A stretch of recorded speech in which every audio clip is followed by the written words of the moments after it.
Chennaiyin FC এমন একটা দল যারা আইএসএলে যুক্ত হওয়ার পর দুটো মরশুমে আউটস্ট্যান্ডিং পারফরমেন্স করেছে এবং তার পরবর্তীতেও তারা এমন কিছু প্লেয়ার সাইন করিয়েছে তাদের দলে খেলে যাওয়া স্টিফেন মেন্ডোজা থেকে আরও বড় বড় বিদেশিরা তো তাদের জার্সিতে দুর্দান্ত পারফরমেন্স করেছে।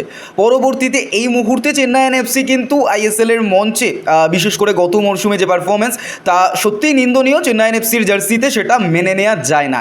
এই চেন্নাইন এফসি তাদের সঙ্গে যুক্ত থাকা কোচ ওয়েন কোয়েলকে সম্ভবত ছেটে ফেলতে চলেছে, কারণ এই মুহূর্তে একজন স্প্যানিশ কোচের লিঙ্ক আপ শোনা যাচ্ছে এবং অন্যদিকে মরক্কান আন্ডার-23 জাতীয় দলের ডিফেন্ডার সাবির বুগ্রিনকে কিন্তু তারা রীতিমতো একরকম অফার করেছে এবং কথাবার্তা বেশ ভালো জায়গায় রয়েছে।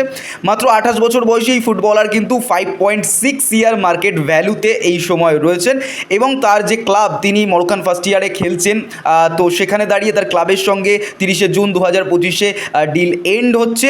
একজন অ্যাটাকিং মিডিও হলেও সেন্ট্রাল মিডিও এবং লেফট উইঙ্গার পজিশনে খেলতে পারেন। তো এই ফুটবলার কিন্তু এখন একটা প্রাইম টার্গেট হয়ে উঠেছে চেন্নাইন এফসির। এবার দেখা যাক স্প্যানিশ কোচের লিঙ্ক আপ, কোচ বদলের সাথে সাথে চেঞ্জেস তো অবভিয়াসলি আসবে। তো সেখানে দেখা যাক এই প্লেয়ারটা যদি আসে বা ইন্ডিয়ান ফুটবল সার্কিটে খুব ভালো একটা বিদেশি আমরা দেখতে পারবো, এটা আমি গ্যারান্টি দিয়ে বলতে পারি। তো দেখা যাক আগামী দিনে যে আপডেট আসবে সব কিছুই তোমাদের সাথে শেয়ার করবো।